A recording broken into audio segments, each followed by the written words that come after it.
सबसे पहले मैं सभी को क्रांति का सलाम पेश करना चाहती हूँ। मैं नौदीप कौर हूँ, मजदूर कास्ट पार्टी की एक एक्टिविस्ट हूँ मैं। और जैसे कि आप सभी जानते हैं कि जो पिछले दिनों जो भी घटना हुई है उसके बारे में शायद सबको पता है, क्योंकि सबसे पहले मैं धन्यवाद देना चाहती हूँ उन लोगों का और उन पत्रकारों का जिन लोगों ने मेरे लिए आवाज उठाई, मजदूरों की आवाज बने और उन्हीं की वजह से, उन्हीं के प्रेशर की वजह से आज मैं बेल पे रिहा होकर आई हूँ। बाकी अभी भी हमारा केस चल रहा है। जिन लोगों को अभी ऐसा लगता है कि जीत प्राप्त हो गई है और मैं जेल से बाहर आ गई हूँ, तो मैं उन लोगों को ये बताना चाहती हूँ कि अभी भी हमें जीत प्राप्त नहीं हुई है। आज भी जो हमारी डिमांड्स हैं आज भी पूरी नहीं हुई है। आज भी हम लोग जो दलित लोग हैं, आज भी हम लोग जो मजदूर लोग हैं, आज भी हम लोग भूखे पेट सोते हैं और जो हमारा वेतन है वो आज भी कंपनी में रुका हुआ है। और जो हम लोगों की डिमांड थी कि जो लेबर कोड बिल जो है अभी जो नए लाए गए हैं वो लागू नहीं होने चाहिए, लेकिन जो पहले का है वो लागू होने चाहिए। और जितनी भी मजदूर हैं, जिन लोगों ने कंपनियों में काम किया है, उनका लॉकडाउन का रहा हुआ जो बचा हुआ पैसा था उनको मिलना चाहिए। लेकिन इन चीजों को देखते हुए हम लोगों के लगातार जो प्रोटेस्ट किए, ये जो संगठन है मजदूर का संगठन, ये 3 साल से काम कर रहा है। और बहुत सारे लोगों ने ये बोला है कि जैसे एसएचओ ने खुद भी ये बोला कि नौदीप कौर ने और इनके साथियों ने किसान आंदोलन में मजदूर अधिकार संगठन बनाने की कोशिश की। मतलब एक संगठन बनाना भी हमारे लिए गैर कानूनी हो गया है।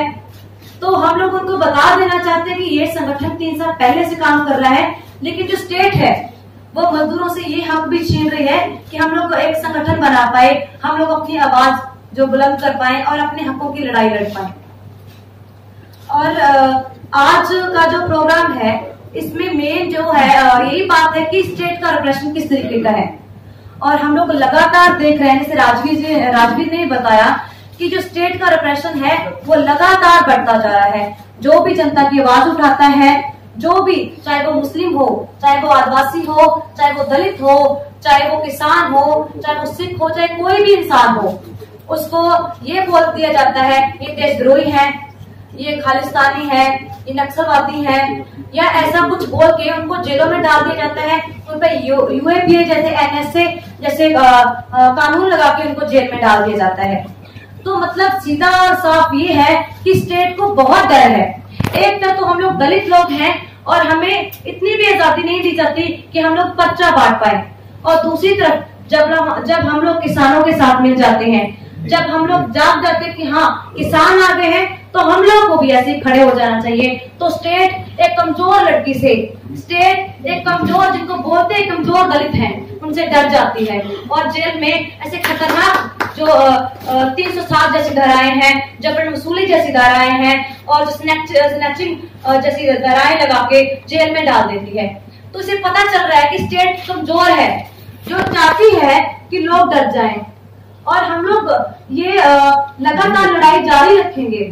और जैसे लगातार से सुधा भारद्वाज है, सोमा सेन है, गुलफिशा है, फातिमा है, दिवांगना निताशा है, इससे ये पता चलता है कि महिलाओं की स्थिति क्या है। जो लोगों के लिए बोलता है, जो समाज की आवाज बनता है और जो मेहनत कश लोगों के लिए बोलता है, उसकी जगह उन्होंने जेलों में रखी हुई है। और जो लोग लोगों के लिए बोलते हैं, उनको इनाम देने की जगह उनको सजा मिलती है। तो ये डराने का भी ये है कि लोग डर जाएंगे। जो इनके मेन लोग बोलते हैं उनको अगर जेलों में डालेंगे तो जो पीछे की जनता है वो पीछे हट जाएगी और डर जाएगी। लेकिन जब मुझे अरेस्ट कर लिया जाता है तब ऐसा नहीं मुझे लगा कि ये जो आंदोलन है, जो किसान आंदोलन है, चाहे जो हमारे जो मजदूर हैं, जो पीछे हट जाएंगे। और मजदूर और भी जोश के साथ आगे आए और लगातार से आवाज उठाई कि नौदीप कौर को रिहा किया जाए। और जितने भी जो किसान नेता हैं, मजदूर नेता हैं, जब पत्रकार हैं, जो सच में न्याय की आवाज उठाते हैं, जिनको लगता है कि हाँ गलत हो रहा है, जो उनकी आवाज बनते हैं, उनको अरेस्ट कर लिया जाता है। तो लोगों ने इसकी आवाज उठाई, जिसकी वजह से अलग अलग मीडिया ने आवाज उठाई और देशों में मेरी आवाज उठाई गई। उसके लिए मैं धन्यवाद बोलना चाहती हूँ। लेकिन महिलाओं के लिए मैं जरूर बोलना चाहती हूँ कि बहुत बड़ा सवाल है क्या आज हमारी महिलाएं सुरक्षित हैं? क्या दलित महिलाएं सुरक्षित हैं? जब मैं जेल में गई हूँ तो जेल में जाकर जब मैंने महिलाओं से बात की तो मेरा ये अनुभव रहा है। मुझे पहले कुछ नहीं पता था। पहले मुझे ऐसा लगता था कि जो लोग जेल में डाले जाते हैं सच में उनका कोई ना कोई जरूर गुनाह रहा होगा, कुछ ना कुछ उन्होंने किया होगा जिसकी वजह से जो सरकार उनको जेलों में डाल रही है। लेकिन जब मुझे पकड़ा गया है, जब मैं जेल के अंदर गई हूँ, तब मुझे ये एहसास हुआ है कि जो जनता की आवाज बनता है, जो स्टेट के खिलाफ बोलता है, उसको देशद्रोही ही बोला जाता है। और जो सरकार है वो पूरी तरीके से दलाली कर रही है। और जब मैं जेल में गई, मैंने महिलाओं से बात की, और जो आशा सुशीला है आज भी वो जेल में है, बुटाना रेप केस की जो बात है। और जब मैं उनसे बात की कि मेरा जो केस कुंडली थाने का है और कुंडली थाने में मेरे साथ ऐसा ऐसा हुआ है, मेरे साथ ऐसी मारपीट हुई है, ऐसा वायलेंस किया है, तो उन लोगों ने ये बात बोली कि तो बहुत आम बात है, हमारे साथ तो 15-15 दिन रेप हुआ है, हमारे तो हाथ पैर तोड़े गए हैं, और जो पुलिस है वो जेंट्स पुलिस ही उनको वो मारती है, मतलब जो रिमांड है वो भी जेंट्स पुलिस से 3rd डिग्री टॉर्चर होता है, तो उनके लिए आम बात हो गई है। तो आप बिल्कुल अच्छे तरीके से जान सकते हैं कि जो पुलिस है उसका रवैया कैसा है। जो पुलिस है वो सिस्टम का एक टूल है, सरकार का एक टूल है जिसको यूज किया जा रहा है आम जनता के खिलाफ। उनका दिमाग नहीं है, वो एक मशीन है जो जनता के खिलाफ छोड़ दी गई है।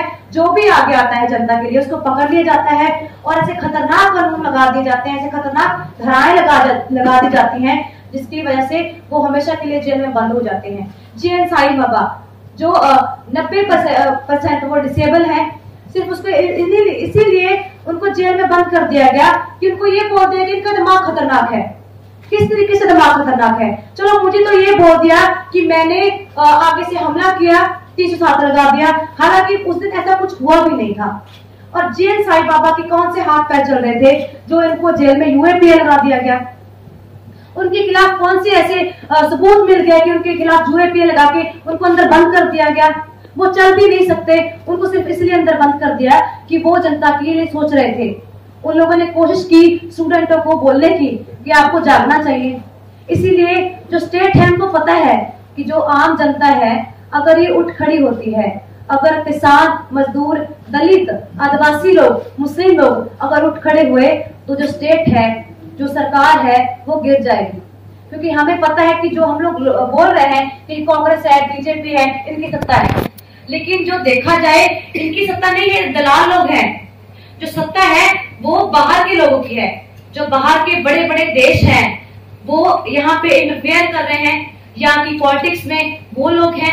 हालांकि चेहरे जो नरेंद्र मोदी जैसे हैं, राहुल गांधी जैसे हैं, आम आदमी पार्टी केजरीवाल जैसे हैं, मैं किसी का भी सपोर्ट नहीं करती हूँ, किसी भी पॉलिटिकल पार्टी का मैं बिल्कुल सपोर्ट नहीं करती हूँ। और वो लोग सिर्फ दलाल हैं, उनका सिर्फ चेहरा है सामने कि हाँ हम लोग कानून बना रहे हैं। अगर उन लोगों ने कानून बनाए होते तो आज वो वापस होते। इसीलिए पता चलता है कि इसके पीछे बड़े बड़े देश हैं जो यहाँ पे गुलाम करना चाहते हैं हमारे देश को। और जो हमारे दलित लोग हैं उनके खिलाफ कैसी धाराएं लगा दी जाती हैं जब वो बोलते हैं। और जो लेबर कोड है उसमें नए जो 44 को 4 में कन्वर्ट कर दिया गया है। इसमें सीधा सीधा दिख रहा है कि जो हम लोग मजदूर हैं उनको गुलाम बना दिया जाएगा पहले की तरह। और हम लोग कहीं पे भी जाके अपनी गुहार नहीं लगा सकते, कहीं पे भी हम लोग एफआईआर तक दर्ज नहीं करवा सकते, हमें यूनियन बनाने का अधिकार नहीं है, हमें बोलने का अधिकार नहीं है, महिला पुरुष का वेतन बराबर नहीं है। अगर हम बोलते हैं तो बोल दिया जाता है कि ये तो आप लोगों को बोलने का अधिकार ही नहीं है। जब टॉर्चर किया जाता है तो गंदी गंदी गालियां दी जाती हैं कि आप लोग दलित लोग हैं, आपको किसने हक दिया कि आप इतने बड़े पुलिस अफसरों के सामने, बड़े बड़े करोड़पति जो कंपनी मालिक हैं उनके सामने बोले? आपको तो किसी ने अधिकार नहीं दिया है। आप तो गटर साफ करने वाले हो, आप तो कंपनी में काम करने वाले, मजदूरी करने वाले लोग हो। लेकिन जब देखा जाता है कि जब काम करवाना होता हो, गटर साफ करवाने होते हैं, जब ऐसे काम करवाने हो जो इंसान नहीं कर सकता, जिसके लिए मशीनों की जरूरत होती है, मशीनें भी फेल हो जाती हैं, तब सबसे पहली लाइन में कौन आता है? दलित लोग आते हैं, मजदूर लोग आते हैं। लेकिन जब किसी सहूलत की बात आती है, सरकार बोलती है कि जनता को अभी सहूलत की जरूरत है, कोई कानून लाए जाएंगे, इससे समाज की सेवा होगी, तो सबसे लास्ट में कौन होता है? दलित लोग होते हैं, मजदूर लोग होते हैं। और हम लोग ये जान पा रहे हैं, हम लोग देख पा रहे हैं, और जिनकी जो सोच है, जो आगे देख पा रही है, जो जनता को जगाने की कोशिश कर रहा है, और उससे स्टेट को डर लग रहा है, स्टेट कमजोर है, हम लोग को ये पता है कि स्टेट कमजोर है, लेकिन हम लोग यही बोलना चाह रहे हैं कि हम लोग जो जनता है वो बहुत पावरफुल है। मजदूर, किसान, आदिवासी, मुस्लिम जितने भी लोग हैं अगर इकट्ठा हो जाते हैं तो ये चार लोग कुछ भी नहीं कर सकते। और हम लोग तो यही समाज बनाना चाहते हैं कि जिसमें आम जो मजदूर है, किसान है, जो कास्ट है, वो धर्म है, उसके आधार पे बांटा ही ना जाए। तो जो सरकार है वो तो यही इसी वजह से बांटती है। जब वोट पॉलिटिक्स होती है तो क्या बोला जाता है कि ये तो सिख हैं, ये हिंदू हैं, हिंदू खतरे में है, मुसलमान जो बाहर से आए लोग हैं, जो मुसलमान तो आतंकवाद फैला रहे हैं, जो खालिस्तानी है, ये तो बोल रहे हैं कि हम तो अलग होना चाहते हैं। हालांकि ऐसी तो बात ही नहीं है। आप चाहे ग्राउंड लेवल पे जाके देखेंगे तो इंसान सिर्फ इतना ही चाहता है हमें रोटी खाना मिले, हमारा परिवार चले। किसी को ऐसा नहीं पड़ा कि हमें खालिस्तान बनाना है, किसी को ऐसा नहीं पड़ा कि हमें तो अलग ही देश में रहना है और हमें तो खतरा है, हिंदुओं से खतरा है, मुसलमानों से खतरा है, सिखों से खतरा है। तो ये तो बना दिया जाता है। और जैसे लगातार से महिलाओं के साथ होता है, हाथरस की घटना है, उसमें पता चलता है कि इसमें पुलिस स्टेट का हाथ है और पुलिस ही रेप करती है। गुड़ मंडी का केस है, बुटाना रेप केस है और कुंडली में एक रेप केस हुआ है जिसमें 15 दिन लड़की साथ रेप हुआ। तो उसमें साफ जाहिर है कि पुलिस का चरित्र किस तरीके का है। पुलिस खुद रेप करवाती है और बोला ये जाता है कि पुलिस तो आपकी सुरक्षा के लिए है, लेकिन हमें पता है कि पुलिस हमारी सुरक्षा के लिए नहीं है। पुलिस सिर्फ टूल है, हमें दबाने के लिए है पुलिस। और जो पॉलिटिकल प्रिजनर्स है, मैं उनके लिए स्पेशली बोलना चाहती हूँ कि उनको रिहा किया जाना चाहिए। जो आज भी हमारी डिमांड्स हैं वो पूरी नहीं हुई है। जो किसान है वो सड़कों पे बैठे हैं, वो खुद अपनी फसल उगाते हैं, बच्चों की तरह पैदा करते हैं फसल को, और उनको अभी भी आजादी नहीं है कि वो अपनी फसल का रेट खुद तय कर पाए। मजदूर इतनी मेहनत करता है, खून पसीना बहाता है, फिर भी वो खाली पेट है। जो महिलाएं हैं बहुत ज्यादा काम करती हैं, फिर भी उनको पुरुषों से समान वेतन नहीं मिलता है। और जो मजदूर हैं उनको लेबर लॉस लेके आए जाते हैं, लेकिन इंडस्ट्रियल एरिया है, चाहे कुंडली हो चाहे कोई भी हो, वहां पे लागू ही नहीं किया जाता है। जो वेतन है, न्यूनतम वेतन बोल दिया जाता है कि न्यूनतम वेतन है जो आपका वो इतना है, लेकिन जो सही में वो इतना नहीं होता। जैसे 9,500 तो यहाँ पे है कुंडली में, लेकिन मिलता कितना है 5-6 हजार। और वो भी 4-4 महीने 5-5 महीने आप काम करो, ठेकेदारों के सामने आप गिड़गिड़ाओ, आधा पैसा ठेकेदार रखेगा, फिर आपको बोलेगा कब मिलेगा पैसा। धीरे धीरे उनको टालमटोल किया जाता है। जब वो पैसा मांग जाता है तो बोलते कि आप किसी और कंपनी में काम कर लो, हम आपको पहचानते ही नहीं है। तो कहाँ जाएगा मजदूर? उनके पास इतना पैसा नहीं है कि वो जो कानूनी तौर पे लड़ पाए और वकीलों को पैसा दे पाए। जिसकी 7,000 सैलरी है वो 20-40 हजार वकील को कैसे दे सकता है? तो ये तो राइट है हमारा कि अगर कोई ऐसा कानून पास होता है जहां हमें कुछ मंजूर नहीं है तो हम लोग अपना धरना प्रदर्शन कर सकते हैं, लेकिन आज तो हमें वो भी नहीं आजादी है। तो देखा जाए तो आज के टाइम पे सिस्टम है जो इतना खराब हो गया, इतना खोखला हो गया है कि हम लोग जो मेहनत कश लोग हैं अपनी आवाज नहीं उठा पा रहे। और फांसीवाद है जो अपनी जड़ें फंसा रहा है, उसकी जड़ें मजबूत होती जा रही है फांसीवाद की, क्योंकि जो आम जनता है उसको दबाया जा रहा है और जो लोगों की आवाज उठा रहे हैं उनको दबाया जा रहा है। और जो मेन मुद्दा है जो मुझ पर लगाया गया, और जो मजदूर अधिकार संगठन के बहुत सारे जो और भी लोग हैं जिनको बोलते हैं कि अन्य लोग जिनके नाम भी नहीं पता है, उन पे भी ये लगा दिया कि जबरन वसूली। जबरन वसूली, आप बताइए कि जबरन वसूली, हमारा अपना हक मांगना, वेतन मांगना क्या जबरन वसूली हो गई? और बहुत बड़ा सवाल तो ये बनता है, जो मजदूर कंपनी में काम करता है 12-12 घंटे, 24-24 घंटे दिन रात शिफ्ट लगाता है, क्या करोड़पति मालिक से जबरन वसूली कर सकता है?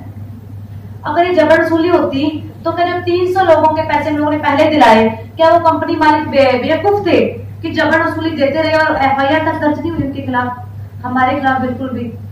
तो बात ये सीधी साफ है कि ये जानबूझ के खतरा महसूस हो रहा था स्टेट को कि जबरन वसूली बोल दिया जाए, ताकि इनका जो मुद्दा है यहीं पे बंद कर दिया जाए। जो ये मजदूर हैं उठ रहे हैं उनको यहीं पे दबा दिया जाए, क्योंकि सबसे बड़ी जो खतरा उनको ये लग रहा है कि जो किसानों के साथ हम लोग मिल गए थे, क्योंकि जब ये नवंबर में 26 नवंबर किसान आंदोलन यहाँ पे शुरू होता है, तो 26 नवंबर से ही जो मजदूर अधिकार संगठन है किसानों के सपोर्ट में बैठ जाता है।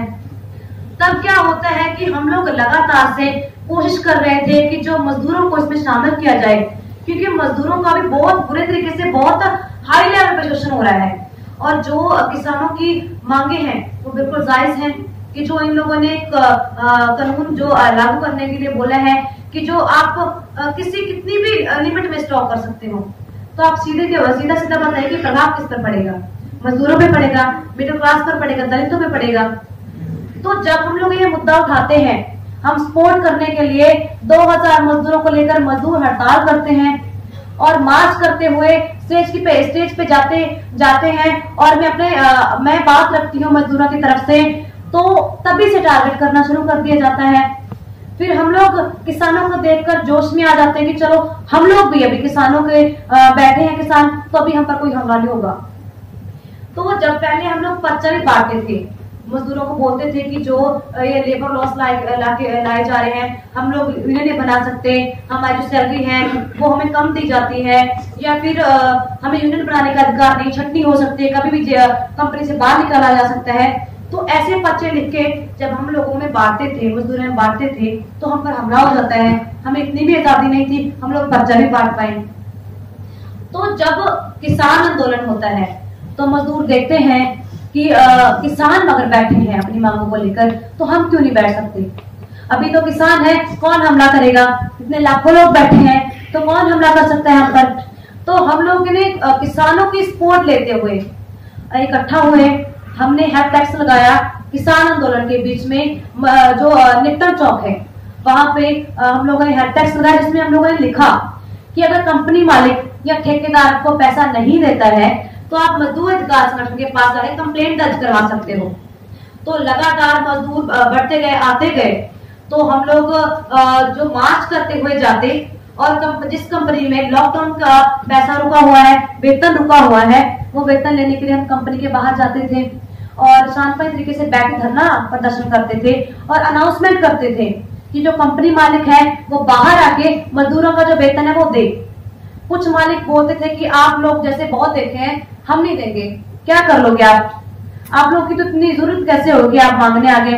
और कुछ जो छोटी कंपनियां थी वो कभी तो तुरंत दे देती थी 15 मिनट में पैसा, मतलब वेतन है जो, और जो कुछ सुबह में बोलते थे, कुछ शाम में बोल देते थे। जैसे किसी का 40,000 फंसा हुआ है 4-5 मेंबरों का, उसको 20,000 दे देते थे कि चलो बाकी हम लोग बाद में दे देंगे। तो ऐसे लगातार से हमें वेतन मिलने लगा जो हमारा रुका हुआ था, तो हमें पता चलने लगा कि जो मजदूरों की पावर बहुत होती है। तो ऐसे जब हम लोग एक मैगी की कंपनी थी, जब हम लोग गए वेतन लेने के लिए, तो उसमें जो क्विक रिस्पॉन्स टीम है वो 2 गिरोह में आती है, दोनों तरफ से हमला करती है और एकदम से आगे हमला कर दिया जाता है और फायरिंग कर दी जाती है। फिर हम लोग आगे से जब बचाव करते हैं तो वो भाग जाते हैं। फिर हम लोग कुंडली थाना में जाते हैं FIR दर्ज करवाने के लिए। आधा घंटा लगातार हम लोग बोलते रहे, हम लोग नारे लगाते रहे कि उनके खिलाफ FIR दर्ज की जाए जिन लोगों ने हम पर गोली चलाई है, लेकिन पुलिस कुछ भी नहीं करती है।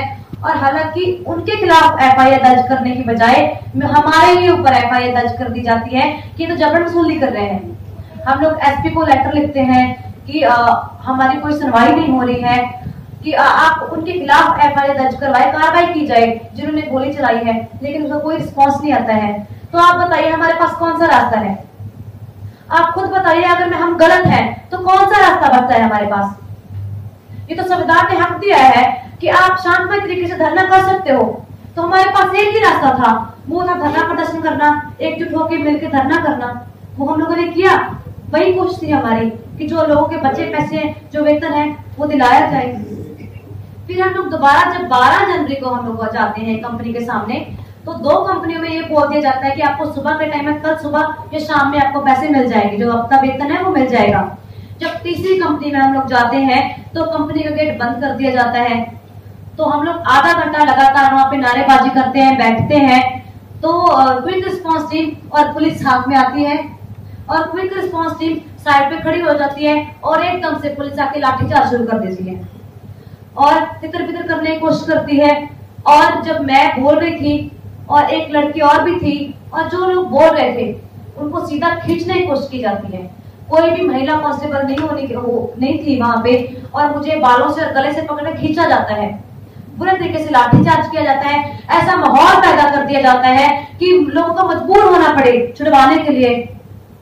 तो उन्होंने ऐसा माहौल क्रिएट कर दिया जानबूझ के कि इनको सबको फंसाया जाए। तो ये प्री प्लान के साथ हुआ है सारा। आप देख सकते हो कि आपको पहले की जो वीडियो बिल्कुल नहीं दिखाई गई, उसमें सिर्फ इतना ही दिखाया जाता है कि मजदूरों ने पुलिस पर हमला कर दिया। अगर हम लोगों को पुलिस पे हमला ही करना होता, हम लोग क्यों नहीं थाने में जाते? जहाँ पे पुलिस खड़ी होती वहां पे क्यों नहीं गए? हम लोग कंपनी के सामने जाके क्या पुलिस की वेट करेंगे? क्योंकि पहले जब हम लोग जाते थे तब सिर्फ पुलिस आती थी, कंपनी में अंदर पैसा लेती थी, उनसे भी हमें तितर बितर करने की कोशिश की जाती थी। जबकि हम लोग जब बैठे रहते थे, हम लोग नहीं जाएंगे, भूखे पैसे यहाँ पे बैठेंगे, तो मजबूरी में कंपनी वाले को पैसा देना पड़ता था। अगर हमें पुलिस पर हमला करना ही होता तो हम लोग थाने में जाते, हम लोग वहां पे जाते जहाँ पे पुलिस खड़ी है। हम लोग कंपनी के सामने नहीं जाते। ऐसे हथियार नहीं कि हम लोग पुलिस पे हमला कर दें। हमारे पास सिर्फ झंडे थे और झंडा डालने के लिए डंडा जरूरी होता है, और वही डंडे थे जिनको इन लोगों ने हथियार बोल दिया है, स्नैचिंग बोल दिया है कि हम लोगों ने कुछ छीन लिया पुलिस से। क्या आपको लगता है कि मैं क्या छीन सकती हूँ पुलिस से? क्या मैं मर्डर कर सकती हूँ? किसी का मर्डर करने की कोशिश कर सकती हूँ? कि जो मेरे साथी हैं वो मर्डर करने के लिए गए थे, किसी को मारने के लिए गए थे? तो ऐसी ऐसी धाराएं लगा दी जाती हैं कि हम लोग को, जब मैं थाने में थी, ऐसी गंदी गालियां दी गई। बोला गया कि आप लोग गटर साफ करने वाले हो, आप लोगों को तो जेल में होना चाहिए, आप लोग को तो काम करना चाहिए, ऐसे ऐसे काम जो आपको दिए गए हैं। आपको किसी ने हक नहीं दिया है कि आप अपनी आवाज बनो, आप करोड़पति के सामने सर उठाए खड़े हो जाओ। तो बात यही है कि सीधा सीधा साफ और स्पष्ट शब्दों में मैं यही कहूंगी कि हमारी कोई जीत नहीं हुई है कि जो मैं बाहर आ गई हूँ। जिन लोगों को ये लगता है कि चलो नौदीप बाहर आ गई, बेल मिल गई, तो उनको खुशी होगी और जीत प्राप्त हो गई। मैं आज भी खुश नहीं हूँ, सिर्फ मुझे बेल मिली है, इसी वजह से मैं खुश हूँ कि लोगों ने आवाज उठाई है। और ये पहली बार मुझे लगता है हुआ है कि किसी मजदूर महिला को इतना ज्यादा सपोर्ट मिला हो। क्योंकि हम लोगों ने देखा है कि बहुत सारे लोग हैं, किसान जो नेता हैं, किसान जो लोग हैं, मजदूर लोग हैं, पत्रकार हैं, आदिवासी हैं, मुस्लिम लोग हैं, वो आज भी जेल में बंद के लिए आवाज नहीं उठ रही। लेकिन उन्हीं आज सपोर्ट की वजह से, देशों की सपोर्ट की वजह से, आम जनता की वजह से, जो अच्छा मीडिया है उन्हीं की वजह से आज मैं बेल पे बाहर आई हूँ। लेकिन ये हमारी जीत नहीं है। हमारी जीत तब होगी जब लेबर लॉस जो लागू किए जाएंगे, जो मजदूरों की सुरक्षा के लिए है, जब जो कानून रद्द किए जाएंगे जो किसानों के लिए बनाए जा रहे हैं, और जब महिला और पुरुषों का वेतन बराबर होगा, जब हमें बोल दिया जाएगा कि आप कहीं पे भी गुहार अपनी लगा सकते हो। क्योंकि जो अभी लेबर कोड बिल लाए गए हैं उसमें तो ये है कि आप कहीं पे भी नहीं जा सकते, आप कहीं पे भी अपनी जो विनती नहीं सुना सकते, आप संगठन नहीं बना सकते, आपको कभी भी कंपनी से बाहर निकाल दिया जाता है। तो क्या हम लोग यहीं पे बैठ जाएं कि मेरी बेल हो गई, मैं अपने घर में बैठ जाऊं? जिन लोगों ने आज मुझे बाहर निकलवाया है, क्या मैं उनके लिए ना बोलूं? मेरे पास और कोई ऑप्शन नहीं है। अगर मैं नहीं भी बोलती हूँ तो भी मैं मारी ही जाऊंगी। तो भी हम लोग दलित लोग हैं जो उनका यही हाल होगा, कंपनी में मर जाएंगे, दुर्घटना में मर जाएंगे, गटरों में मर जाएंगे, खेतों में काम करते हुए मर जाएंगे। लेकिन एक रास्ता हमें जरूर दिखता है कि अगर हम संगठित रूप से किसानों के साथ मिलके, मजदूरों के साथ मिलके, महिलाओं के, मुसलमानों के, आदिवासियों के और जितने भी जो तबका है, जो मेहनत का तबका है, उनके साथ मिलके अगर कुछ बोलेंगे, अपनी आवाज उठाएंगे, तो शायद एक उम्मीद है कि हम लोग को वो हक मिले जिसकी वजह से हम लोग लड़ रहे हैं। और अंत में मैं यही बोलना चाहूंगी कि जो हमारी डिमांड्स हैं वो पूरी होनी चाहिए। जितने भी किसान नेता, किसान लोग, मजदूर लोग, जितने भी लोग हैं, उनको तुरंत जेल से रिहा किया जाना चाहिए। शिव कुमार है, शिव कुमार को सिर्फ इसीलिए पकड़ लिया जाता है, वो दलित है, वो मजदूर अधिकार संगठन का प्रेसिडेंट है, उसको इसलिए टॉर्चर किया जाता है क्योंकि वो दलित है। उसके पीछे कौन बोलेगा? मेरे पीछे कौन बोलेगा? पहले तो यही लगता था कि दलितों के साथ रेप करो, महिलाओं के साथ रेप करो, दलित महिलाओं के साथ, दलितों को मारो पीटो, कुछ भी कर दो, कोई नहीं बोलने वाला, क्योंकि पहले भी हम लोग देखते हैं कौन आवाज उठाता है हमारी, कोई भी नहीं उठाता है। तो उन्होंने यही देखते हुए इतना अत्याचार किया, शिव कुमार की हड्डियां तोड़ी, उसको सदमे में चला गया, उसके नेल निकाल दिए जाते हैं, उसको अवैध कस्टडी में रखा जाता है और पता भी नहीं चलता घर वालों को कि इसको पकड़ लिया जाता है। और घर वालों को काफी दिन बाद आके ये बोल दिया जाता है कि शिव कुमार कहाँ है, साइन करवा लिए जाते हैं। जो उनकी माता जी है वो मेंटली तौर पर डिस्टर्ब है, उनको कुछ भी नहीं पता है, तो ये फायदा उठा लिया जाता है कि हमें तो पता है। उसके बाद कोर्ट से भी कस्टडी ले ली जाती है और उसका रिमांड किया जाता है। आज भी शिव कुमार जेल में है। कोर्ट के ऑर्डर होने के बाद भी हम लोग देखते हैं कि पुलिस का जो चरित्र है, हरियाणा सरकार का जो चरित्र है, जो सिस्टम है हमारा, कोर्ट को भी नहीं मान रहा है। क्या उनके खिलाफ एफआईआर दर्ज नहीं होनी चाहिए? क्या वो देशद्रोही नहीं है जो कोर्ट की भी नहीं मान रहे हैं? हम लोगों ने तो ऐसा काम भी नहीं किया है जिसकी वजह से हमें जेल में डाल दिया जाता है, लेकिन जो कोर्ट की भी नहीं मान रहे हैं उनको उन्होंने करता बना दिया है। आज भी वो जेल में बंद है, उसको कुछ भी नहीं, मेडिकल सुविधा नहीं मिली, प्रस्ताव लगा के उसको जेल में डाल दिया गया है, उसकी बेल नहीं मिल पा रही है, उसको किसी को मिलने नहीं दिया जा रहा है। हम लोग सिर्फ यही बात करना चाहते हैं कि जो महिलाएं हैं उनकी सुरक्षा के लिए कुछ कानून बनने चाहिए, कुछ ऐसा होना चाहिए कि हमें लगे कि हाँ कि महिलाएं सुरक्षित है। हम लोग देखते हैं कि थानों में रेप हो जाता है, पुलिस रेप करती है, 12 पुलिस वाले रेप के समय हमारे सामने रेप कर जाती है पुलिस, कंपनी में रेप होता है, शोषण होता है महिलाओं का। तो क्या आप बताइए कि आपके लिए सवाल नहीं है ये? क्या सिर्फ मेरे लिए सवाल है? क्या सिर्फ मेरी लड़ाई है ये? दलितों के खिलाफ लड़ना, दलितों के साथ लड़ना, किसानों की लड़ाई लड़ना, महिलाओं की लड़ाई लड़ना, क्या सिर्फ मेरी लड़ाई है ये? क्या आप सबकी लड़ाई नहीं बनती? क्या आपको नहीं पता चल रहा है कि कितना गलत हो रहा है, कितनी नाइंसाफी हो रही है? कब तक हम लोग नहीं बोलेंगे?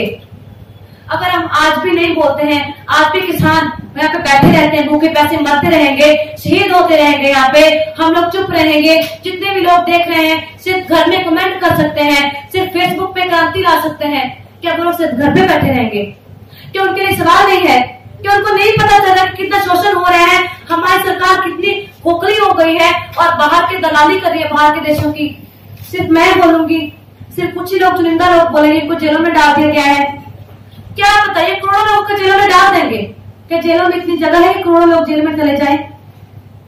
तो तब तो सीधा सीधा साफ है कि अगर हम लोग संगठित रूप से एक साथ मिलकर सामने आते हैं तो ये सरकारें कुछ भी नहीं है। पहली बात तो जो कानून इन्होंने लागू करने की कोशिश की है, कानून तब तक कानून होता है जब तक उसको जनता मानती है। जब जनता उसको मानती ही नहीं है तो वो कानून नहीं है। जब जनता ने यही बोल दिया कि हमें मंजूर ही नहीं है, तो आप कौन होते हो कानून लागू करने वाले? आप 4 लोगों के हाथ में सत्ता आ गई है, आप दलाली करने लगे तो आप कानून बना दोगे? क्या आप संविधान को कुछ भी नहीं मानते हो? क्या संविधान एक किताब है जो साइड पे रख दी गई है, आप नए कानून बनाओगे? जो पहले कानून बनाए गए क्या वो लागू कर दिए आपने? कुछ भी नहीं हो रहा है। तो बात सिर्फ इतनी है कि हम सभी लोगों को आगे आना होगा।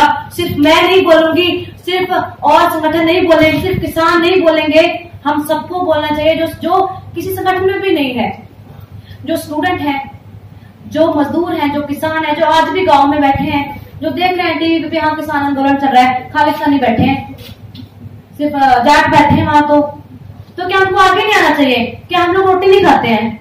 हम लोग अनाज नहीं खाते हैं क्या? आप लोग देख लोगे किसानों के कितने बुरे हाल है, खुदकुशियां कर रहे हैं किसान, उनको उनका मूल्य नहीं मिल रहा है। तो जो खालिस्तान उन्होंने बोले, खालिस्तानी बैठे हैं, जाट बैठे हैं, सिर्फ पंजाब का आंदोलन है, तो उन्होंने टारगेट भी किया है कि अगर मजदूर साथ जुड़ते हैं तो ये तो मजदूर किसान आंदोलन बन जाएगा। जो नारा दिया जा रहा है मजदूर किसान एकता जिंदाबाद, तो वो तो सफल हो जाएगा। फिर सरकार को झुकना पड़ेगा। जो इनके भाड़े गुंडे हैं, जो भाड़े के बीजेपी के लोग आते हैं कि हम लोग हैं जो यहाँ के नागरिक हैं, हम लोग हैं लोकल लोग हैं, हम तो खिलाफ हैं, तो वो तो कामयाब हो जाएंगे। तो जितने भी लोग हैं, जो भी क्रांतिकारी संगठन है, जितने भी किसान संगठन है, जितने भी लोग हैं, वो आपस में बटके ना चले, क्योंकि सरकार इसका फायदा उठा रही है, गोदी मीडिया इसका फायदा उठा रही है। ये तो अलग अलग है। जैसे इन्होंने हमला भी करवाया, एक स्टेज इधर चल रही थी, स्टेज की साइड चल रही थी, उस पर हमला करवा दिया जाता है, ये तो अलग है। तो इसका फायदा जो सिस्टम, जो हमारी सरकार है, हमारी स्टेट है, वो लूट रही है इसका फायदा। वो कोशिश कर रही है जो किसान आंदोलन को कमजोर करने की, सॉरी किसान आंदोलन नहीं है, जन आंदोलन को खराब करने की कोशिश कर रही है। तो जितने भी लोग हैं, जितने भी संगठन है, वो एक ही झंडे के नीचे, झंडे चाहे अलग है, एक बैनर के नीचे, एक स्टेज के नीचे रह के एक साथ मिलकर आवाज उठाएंगे तो हम लोग जीतेंगे, वरना ये कानून लागू हो जाएंगे और हम लोग बोल भी नहीं पाएंगे। और फांसी बात है जो हमारे ऊपर चढ़ के बैठ जाएगा और हम लोग बैठे रह जाएंगे और कुछ भी नहीं हो पाएगा, हम फिर से गुलाम हो जाएंगे। और फिर हम लोग देख रहे हैं कि जैसे पहले गुलाम थे और उससे भी ज्यादा बुरे तरीके से गुलाम हो जाएंगे। वैसे हमारा भारत है, संविधान है, लेकिन इनडायरेक्ट तरीके से हम लोग गुलाम हैं। जो फैक्ट्री में मैं काम करती थी, फेन कंपनी में, वो इटली की कंपनी है और जो भी माल जाता है बाहर जाता है, सारी कंपनियां प्राइवेट हैं, स्कूल प्राइवेट है, कॉलेज प्राइवेट हो गए हैं, यूनिवर्सिटी प्राइवेट हो गई है। इतनी शर्म की बात यहाँ पे चल रहे हैं, सड़कें भी प्राइवेट हो गई है। जो जंगल है आदिवासियों के वो प्राइवेट कर दिए गए हैं। वो पौधे संसाधन लूट के लेगा बाहर। अगर अपने घर की रक्षा के लिए बोलते हैं तो आदिवासी हो जाते हैं, वो बोलते हैं कि तो हथियार लेके हम पर हमला कर रहे हैं। हालांकि उनको तो इतना भी नहीं पता है कि वो खा रहे हैं, पी रहे हैं, इतना भी नहीं पता कि वो कैसे जी रहे हैं। वो सिर्फ इसीलिए लड़ रहे हैं कि हमारा घर ना बेचा जाए। उनके खिलाफ ऐसा पेश कर दिया जाता है, माहौल बना दिया जाता है कि आम जनता इसका विरोध करने लग जाती है। अभी किसान आंदोलन को हम लोग देख रहे हैं कैसे पेश किया है इन्होंने आम जनता, ताकि जो घर पे बैठी जनता है उसको विरोध करे। एनआरसी में देखा है मुसलमानों को कैसे उन्होंने ऐसी अफवाहें फैलाई है कि चार कितना पुराना है, जामा मस्जिद कितनी पुरानी है, ताजमहल कितना पुराना है, वो किसने बनाया है, कौन है बनाने वाले हैं। तो आप बोल रहे हैं कि ये बाद से आए हैं, बाद में आए हैं। ये तो 1947 में जब देश आजाद हुआ है तो कौन लोग सबसे ज्यादा मरे हैं। तो सीधी और साफ बात ये है, स्टेट ये चाहती है किसानों मजदूरों को, आम लोगों को धर्म के आधार पर, कास्ट के आधार पर इतना बांट दिया जाए कि वो कामयाब हो पाए देश को बेचने के लिए। और इतनी शर्म की बात है हमारे लिए कि जो सरकार है, जो पुलिस है, वो उन लोगों की है जो अमीर हैं। तो अभी मैं ज्यादा नहीं बोलना चाहती, मैं इतना ही समय लेना चाहती हूँ क्योंकि बहुत लोग हैं जो बहुत टाइम से वेट कर रहे थे। तो इतनी ही बात मैं कंप्लीट करना चाहती हूँ कि जो हमारी डिमांड्स हैं वो अभी भी पूरी नहीं हुई है और ये डिमांड सबको रखनी चाहिए। सिर्फ एक इंसान का फर्ज नहीं बनता, हर इंसान को आगे आके ये डिमांड्स पूरी करने के लिए आगे आना होगा और तभी जाके हम लोग कामयाब हो पाएंगे। किसान है जो कामयाब हो पाएंगे। करती रहूंगी और मैं कोई भी चुनाव नहीं लड़ने वाली, क्योंकि चुनाव में मैंने देखा है लोगों के साथ वादे किए जाते हैं और बाद में उनको भूला जाता है। तो मैं काम लड़ती हूँ जो लोगों के लिए लड़ूंगी और यही मेरी जो सच्चाई है। नवदीप, आपने कई बार दलित शब्द का चर्चा किया, क्या आपको जाति आधारित गालियां दी गई या जाति की वजह से ही टॉर्चर किया गया, ये भी लगता है? बिल्कुल। और क्या क्या हुआ आपके साथ जेल में? जब मैं पकड़ा गया है तो दलित होने के नाते मुझे बोला है कि आपका हक नहीं बनता कि आप लोग बोलो। ऐसा जो खुद ये मेरे सामने खड़े होकर मुझे बैठवाया है। और बात इतनी है, हम लोग दलित थे, हम लोग मजदूर से, इसीलिए हम लोग को जेल में डाला गया। इसलिए बहुत आसानी से ऐसे केस लगा दिए गए क्योंकि हम लोग मजदूर हैं, हम लोग दलित हैं। कैसे पुलिस वाले को पहले से पता था कि आप लोग शेड्यूल कास्ट से हैं? आप अच्छे से जान सकते कि मजदूर संगठन में कौन होता है। अपर क्लास के लोग मजदूर संगठन नहीं ज्वाइन करते हैं, तो इसीलिए सरकार को तो पता ही है मजदूर संगठन में कौन होते हैं और पुलिस को पता है कि हम लोग दलित लोग हैं। इसीलिए गालियां दी जाती हैं, जो शब्द यूज किए जाते हैं कि आप लोग तो जमार लोग हो, झुंडे लोग हो, आप तो महिला हो ऐसी, जो आप सिर्फ वस्तु हो ऐसी, मतलब बहुत गंदी गालियां दी गई। तो ये जो बोल रहे थे आपके साथ थाने में हुआ या जेल में भी इस तरह के व्यवहार हुआ? थाने में ये हुआ, कुंडली थाने में, सोनीपत थाने में ये हुआ है। और ये पुलिस वाले, तो क्या आप वो लोग वर्दी में थे, उसको आप आइडेंटिफाई कर सकती हैं जिन लोगों ने, या कोई नाम याद हो, कोई चेहरा याद हो, या किसी को स्पेशल कोट करेंगे जिन्होंने आपको जाति सूचक गालियां या जाति की वजह से आपको प्रताड़ित किया? देखिए, मैं आपको झूठ नहीं बोलना चाहती, मैं पुलिस वालों के नाम तक नहीं जानती हूँ क्योंकि पहले ऐसा कभी नहीं हुआ कि मैं पुलिस वालों से मिलती जुलती रही, मैं नहीं पहचानती हूँ। लेकिन कुंडली पुलिस थाने वाले जितने भी हैं और सोनीपत पुलिस थाने वाले जितने भी लोग हैं, सारे के सारे शामिल थे। क्या आप मेरे साथ यहाँ पे मार कुटाई हो रही है, दूसरा खड़ा होकर देख रहा है, क्या वो दोषी नहीं है? सारे के सारे दोषी हैं। और जितने भी पुलिस वाले हैं वो सारे दोषी हैं। हरियाणा में जितने पुलिस दोषी नहीं है, जो दलित महिलाओं के साथ पहले भी बुटाना रेप के सामने है, क्या वो दोषी नहीं है? तो सारी की सारी जो हरियाणा पुलिस है वो एक कटघरे में खड़ी होती है कि हम लोग दलितों के, हमारी महिलाओं के ऊपर ऐसा किया जाता है। अच्छा, एक छोटा सा और सवाल है कि जो आप संगठन से जुड़ी हैं, जो एक आपके साथी जेल में है, वही संगठन के प्रमुख हैं या कोई और लोग हैं जो संगठन के प्रमुख है, और क्या उन्होंने आपकी बकायदा लीगल तरीके से मदद करने की कोशिश की? जो शिव कुमार है वही मधु विकास संगठन का प्रेसिडेंट है, इसीलिए इसको टारगेट करके पकड़ा गया। और 12 तारीख वाले दिन, 12 जनवरी वाले दिन वो वहां पे मौजूद भी नहीं था, फिर भी इसको पकड़ लिया जाए। शुक्रिया। नेशनल दस्तक की आपसे गुजारिश है कि अगर इसको बचाना चाहते हैं तो नेशनल दस्तक को सब्सक्राइब करने के लिए रेड कलर के सब्सक्राइब बटन को दबाएं, फिर बेल आइकन की घंटी दबाएं। नेशनल दस्तक को बचाने के लिए बहुत जरूरी है कि हर खबर को शेयर करें, लाइक करें, कमेंट जरूर करें।